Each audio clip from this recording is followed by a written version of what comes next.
You're listening to Gradcast, podcast and radio show of the Society of Graduate Students. I'm Elizabeth Moller, and I'm joined today by my co-host, Yusuf Hassan. And today we are so excited to be talking with Ana Moyer. Hey, Ana, how are you? I'm good. How are you guys? Nice to meet you. Nice to meet you. Amazing. Thank you. So, Ana, to kick us off, can you tell us a little bit about who you are, your background, your research, and all that good stuff? Yeah, absolutely. So I am a queer non-binary student. I am also the SOG's Gender Concerns Commissioner, so some of you may know me through that. I am just finishing up my master's in art history, and I'm studying Indigenous tattooing. And I will be returning this fall to the PhD program at Western, and we'll be continuing my research and kind of expanding on it and including some other Indigenous groups and types of tattoos.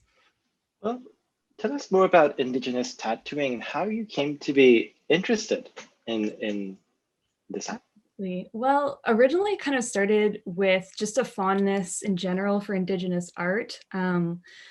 It's become a really big permanent fixture in the Canadian art scene, especially in recent years, and has been getting a lot more, I think, press and exhibitions as a result, which I'm really happy to see. So I started thinking about potentially doing something study-wise on it. And one of the things that intersected was that of my interest in tattooing. I have a bunch of tattoos myself. And so I started kind of looking into art representations of the tattoos, and I ended up settling on Inuit art because they had just the most beautiful representations of tattoos that had been going on for the last 100 years or so.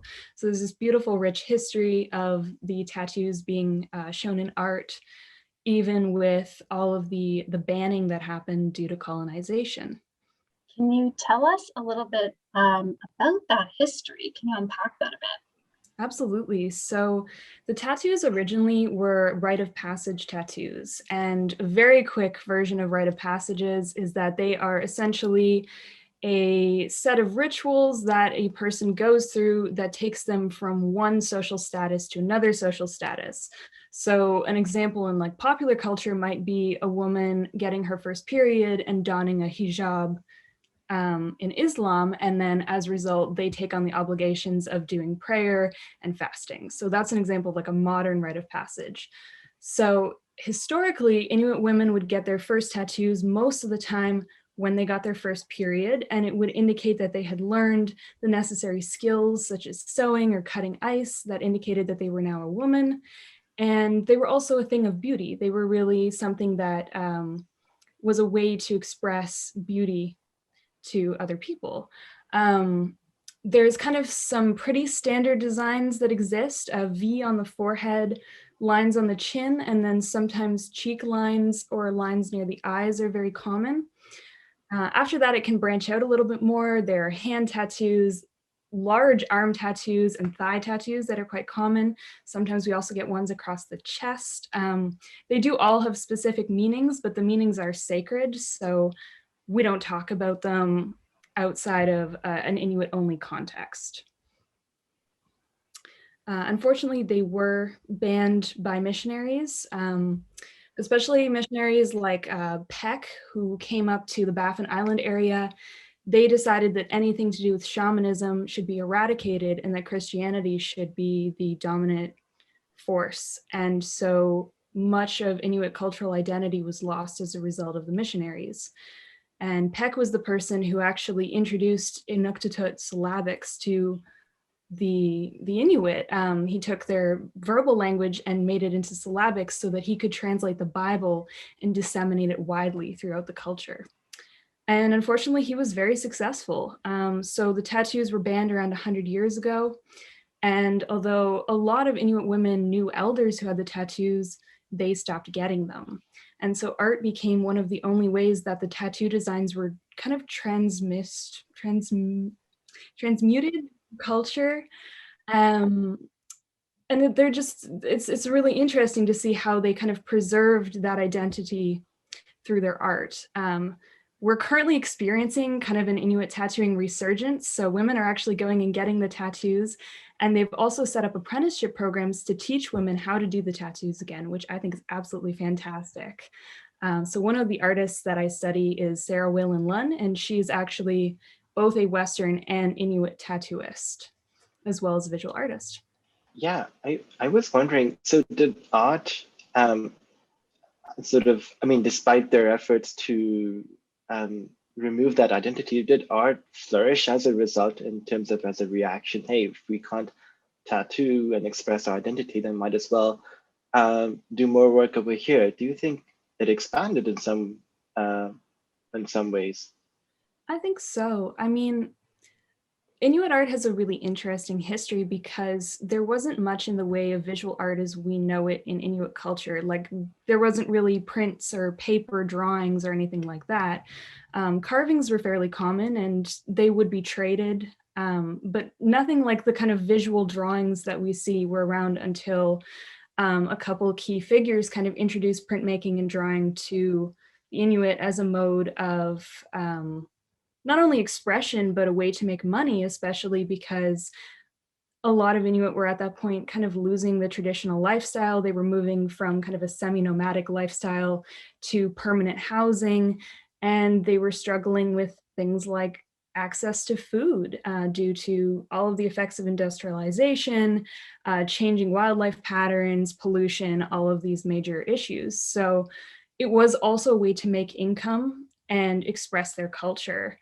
So the first ever show that was kind of done in like the lower Canada was by James Houston, and he brought down largely carvings from various Inuit craftsmen or artists, and it sold out. It did fabulously. So as a result of this drive, this market, printmaking shops were set up and it became a really big thing. And since then, it's certainly taken on its own identity, but Inuit art is kind of an interesting history with regard to it being tied to colonization in a unique way. And so when the tattoos come in, I think that a lot of Inuit artists drew what they saw. They drew how they saw. And so that included representations of the people around them. And there's really very little portraiture in Inuit art. You wouldn't really portray a specific person, but you would just produce, an Inuit woman, and she would have the tattoos as a result, because that was sort of the norm. So it's really interesting. It's a very different way of looking at art than we are used to in Western contexts. So you sort of touched on this, but I wondered if we could go back. Would you be able to describe a couple of the tattoo images for us? Well, I do have a couple that I can show and describe. Oh, awesome. So I'm going to pull this one up. This is called Ningiukulu's Fate, and Ningiukulu is another word for Sedna. And if you see, she's kind of in like a T pose, kind of like a crucifixion. She has the facial tattoos, and she's wearing an amati, which is like a parka. Mm-hmm. And you can see her legs kind of have like these little fish scales. So you can kind of see this transformation. Would you guys be interested in hearing the story of Sedna? Yeah, absolutely.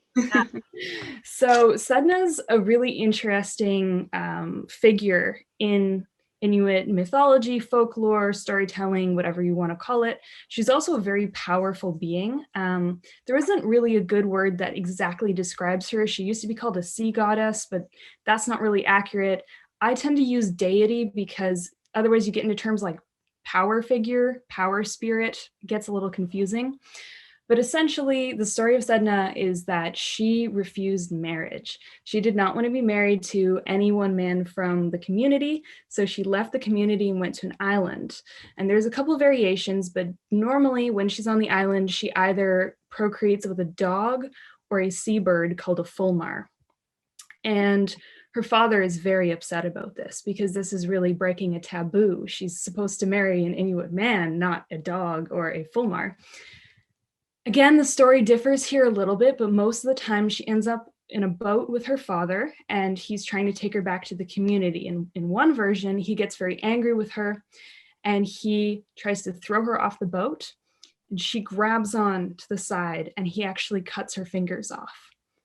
In the second story, the Fulmar, her husband, is angry that the father is trying to take her away and creates a storm, and she's thrown off the boat. And as she falls, her fingers are severed. Either way, she floats down into the ocean and her fingers turn into the sea mammals like seals, and she transforms into a deity. So she lives at the bottom of the sea. So the reason that you'll see her with tattoos is because she was originally a normal Inuit woman. And I think that moment of transformation is really interesting because a lot of deities are sort of created or born with that power inherent to them. You know, if you look at someone like, I don't know, Jesus, he's born like that. He didn't incur it. He didn't transform into the deity figure. So I think she's a really unique case. So in Lilia Jacques' Fate, I love this image so much because it is the image of her transforming. She has blood pooling from her fingers, and you can see the blood transforming into walruses and seals. Wow. And it's just a beautiful image. I love it so much. Thank you for sharing that. You know, Anna, I was thinking you're also our Gender Concerns Commissioner at our Society of Graduate Students, and you work with other commissioners, Elizabeth's here, Accessibility Commissioner, and our Indigenous Commissioner, Victoria, for example. I was really thinking, and maybe you've mentioned this to me and I've forgotten it, apologies for that, but I wonder if we could maybe create an event where we sort of showcase Inuit art and what do you think about that? I mean, I would love to. I think that it is just such a beautiful art form, and it has a very kind of unique styling to it. So the artist that I've shown you here is Ningiukulu Teevee. She's from Kingate, which was formerly known as Cape Dorset and Nunavut. And I love the way that she portrays images, her use of color, her style. It's just unique to her as an artist, but also I think Inuit art. And I think that a lot of Canadians don't get a lot of exposure to it because it is up north. It's hard to access a lot of the time. Yeah. And the primary museum is the Winnipeg Art Gallery that has the largest Inuit art collection. And obviously, I don't know about you, but I'm not going to Winnipeg anytime soon. So I would love to host, even if it's like an online art gallery, that would be something that I would love to work on in the future. Awesome. And, you know, I'm curious, with the images that you shared, can you kind of take us through the process of, you know, people, you know, Inuit women would get these images tattooed, but how did the art sort of carry on through different generations? Like, was it done in carvings? Was it paintings? How did those symbols continue and carry on? So I think that's a really interesting question, and I'm not sure I have a great answer. So we've found carvings from the Okvuk and Punuk groups, which were about 600 AD to 1200 AD, and those tiny amulet carvings had the tattoos on them. So we know that these tattoos have been consistent for thousands of years. And if you go even to Siberia, which is kind of where Inuit people maybe originally came from, we can see very similar tattoo designs in some of the indigenous groups of Siberia. So when it comes down to it, the way that rites of passage work is that everybody who is a part of that group will undergo that initiation, that rite of passage. And if you don't undergo it, you aren't part of that society to the social standing that you want to be in. If you don't get through the tattoos, you are not considered a woman, right? So it's a really important process that not only communicates your identity, but also communicates information to you. When you go through the rite of passage, you learn certain things about being an adult, maybe secret knowledge, maybe special stories. And that's why the tattoos are communicated. And so by banning it, they effectively cut that generational line from the elders tattooing the young. So they severed a huge part of the culture through that and through cultural transmission. And those are very effective. I mean, they've carried on for thousands of years. And I think it really speaks to how horrible the effects of colonization can be. And you know, obviously I can't speak entirely on that as a white person, but the loss of culture is something that creates a lot of trauma and ongoing trauma that we do have to acknowledge as settlers. I guess I was wondering, when was tattooing allowed once more? When was that decolonization step taken? Truthfully, maybe in the last 20 years. Okay. Very, very recently. I would say that really in the last 10 is when the resurgence has happened. A amazing documentary filmmaker, her name is Alethea Arnakok-Baril, might be saying that wrong, did a documentary called Tunnet, Retracing the Lines of Inuit Tattoos. It is fantastic. If you have a chance, watch it. And she actually goes through kind of the historical modes of tattooing and then goes through the process of her getting the tattoos herself. And how her own family was very hesitant to let her get the tattoos. And they were talking about, well, if you get them, like, you're forever pegged as Indigenous, you're forever pegged with this identity. And what happens if that costs you jobs or opportunities? And so you can really see how there's still really negative associations, especially in older generations, to indigeneity. That's why I think that this tattooing resurgence is so important. And I can only speak to it on a little tiny bit, but especially the fact that these tattoos are still sacred, speaks a lot to how important they are. And, I was just thinking about that last comment you made around how the tattoos are sacred. So is there a process, and process maybe isn't even the right word, that an Inuit woman would undergo to get a tattoo? Is it part of a ritual? Because when I think of getting a tattoo, I have quite a different image in my mind than perhaps something that's a sacred ritual that's part of a culture. Absolutely. And again, this ties into the rite of passage again. But here's the fun thing. Most Inuit tattoos are not done with what you would think of maybe a stick and poke or a tattoo machine. They were actually done by skin stitching. So they actually took a needle and sinew dipped in oil mixed with soot and actually physically sewed your skin. So the best tattooists were the best seamstresses, the best stitchers. So as you can imagine, this is a painful process. You don't undergo this for fun the way that we might undergo a tattoo now. This was a heavy process that you underwent. And you have to remember, most of the girls undertaking these first tattoos were 13, 14. So it was a really big deal. And what's associated with rites of passage is this state of being liminal. So you are not a child anymore in this case, but you're also not an adult until you finish the process. And during that process, you might learn knowledge that is secret to children, for example. So it really is a whole rite. It isn't just a fun thing that you would undergo. And some women continued to get tattooed throughout their lifetimes. For example, that there were very heavy thigh tattoos that would be done. And obviously you couldn't do that in one sitting. And they were thought to purify you. They really were something that would purify your menses and help with the hunt. And there were taboos around what menstruating women could and couldn't do. And it was also tied to, I've immediately forgotten, tied to purification, and they could also be like amulet-like protection against spirits, vengeful spirits, for example. The history of tattooing is so rich. I'm wondering, when did you become interested in Inuit history and art and all together, and how did you come to do your master's? And I originally was in science, believe it or not. I wanted to be a vet. And then I worked at a vet office and went, oh, maybe I don't want to be a vet.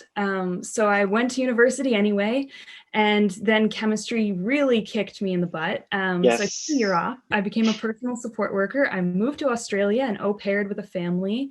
And I came back. I did a bunch of traveling in Europe, and I kept ending up at art galleries. I came back and I went, I want to do art history. I'm going to take a course. And then I met probably the professor who's had the most impact on my life. Her name is Ana Moyer. She teaches at U of Guelph. And she just transformed art for me and made it into something that I was like, I want to do this. This is what I want to study. This is what I want to do for the rest of my time. And then I got the opportunity to work under Shauna McCabe at the Art Gallery of Guelph. And she is one of the most knowledgeable people that I've ever met on Indigenous art. And she was really the person who got me into Indigenous art per se. The way I got into the MA program was also insane because I was originally going to take a year off and work, and then COVID hit and I did not get the job I was going to get because it shut down. Yeah. And so I actually emailed the program and was like, would you let me in last minute? I'll do the application. And they were like, yeah, we've got extra spots because people deferred. Oh, so good. Getting in like last minute, and here I am. I'm so happy you did what you did, namely apply even though you're well past the deadline. So often people think, oh, it's a deadline, so I guess it's over. But I'm like, no, always ask. People are happy to have people. And also, a small comment was, chemistry is so often the subject that people take and realize they don't want to do this thing. That's something that they're clear about.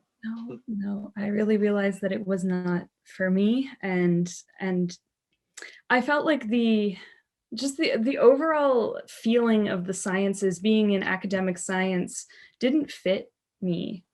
It didn't fit what I wanted to do or what I was interested in. As much as I was interested in animals and animal welfare and conservation, I realized that actually being in academia wasn't about those things until much, much later. And so that made me really reevaluate what I wanted to do. So here I am. And so you've mentioned something that's very exciting. So you're finishing up your MA, you're going to be staying with us at Western Yay and starting your PhD. Can you tell us a little bit about what your plans are, what you're thinking of? So this is, we're hearing a lot of stuff today about your MA research, but where are you thinking of taking this? Well, for one, I was very limited in my thesis research. I was only able to talk on 2 artists, which are Sarah Whalen-Lunn and Ningiukulu Teevee. And that was simply just due to the scope was quite limited. So for one, I want to expand and actually present the archive of works that I've found that represent tattooed people. It's probably around 100 to 150 images so far, and that will only expand the more I go. The second is I do want to broaden my horizons. Now, there are so many different Indigenous groups that have tattoos. But particularly many tribes in Southern California had very similar rites of passage tattoos for women. And so I was hoping that I could expand and talk about their art, their story, and also expand in terms of decolonization and talk about how colonial representations of Indigenous women were used against them. And there's a fantastic paper on this by Jamie Jelinski with regard to Inuit art. So I can only hope to work off of what he has done and expand it and to really talk about how tattoos were used to other Indigenous people, especially with colonization efforts from anywhere from about the 1600s onwards. I was just wondering how you came to be interested in being our gender concerns commissioner, and how's that journey been like? I know it's somewhat new, but you've been very active. I've struggled with gender a lot. It's kind of been the thing that I've grappled with. And I recently came out as non-binary, which was a whole new process, having identified as queer for a very long time now, but never really feeling comfortable identifying solely as a woman, and just struggling with the gender binaries that exist. And so I've done a lot of education. I've tried to educate myself about what other communities, what other cultures do with gender, how they think about gender, and how the Western views on gender are limited and reductive and are used to often coerce, manipulate, and damage women. I can't say that everybody does that, but it's certainly something that is systemic. So I also want to come at it from like an intersectional point of view. And I can only hope that with the help of the other commissioners, I'm able to do that. But I really just wanted to build a platform where people could feel comfortable coming to me if need be, and also create some fun events that people would maybe enjoy going to and educate themselves more on not only gender, but culture and things like anti-racism. It's a huge, huge world, and I think we shouldn't be stuck in reductive binaries. And Elizabeth, go ahead, please. Yeah, what you've just said there, Anna, really reminds me of a quote by Bell Hooks, and the quote is, "I came to theory because I was hurting," and it reminds me of so many stories I've heard, whether it's around gender or disability, just trying to find language that helps you think about where you fit, and that there are so many of these binaries created in our very Western conceptualization of gender, and that they can do a lot of harm. So it just really reminded me of that quote. I love that. I think it's very accurate as to where I am. Mm-hmm. And we're almost at the end of our conversation, our show. Anna, is there any way that people can get in touch with you, any contact information that you're comfortable in sharing with all of us? Absolutely. You can email me at either genderconcerns@sogs.ca or amoyer9@uwo. It's just spelled like my name. Pretty simple. I'd love to hear from anybody who would like to reach out about anything. I have lots of advice to give on tattooing in general as well, and lots of fantastic, like, queer-friendly or racialized tattooists that I like to give out so that people can get tattoos and feel safe while getting them. Well, thank you so much, Anna. This has been a real pleasure, and we've learned a lot today about not just your academic work, but your work with SOG. So thank you. Thank you. You have been listening to Gradcast, the podcast and radio show of the Society of Graduate Students here at Western University. I'm Elizabeth Moyer, I'm your host, and my co-host today was Yusuf Hassan, and our producer was Hira Nadeem. And we were fortunate enough today to have Ana Moyer on our show, Gender Concerns Commissioner, and incoming PhD student. If you want to listen to this episode or other episodes, you can do so by going to our YouTube channel or gradcastradio.ca. You can also email us at gradcastradio@gmail.com. You can find us wherever you get your podcasts. Thanks for listening, and have a good night.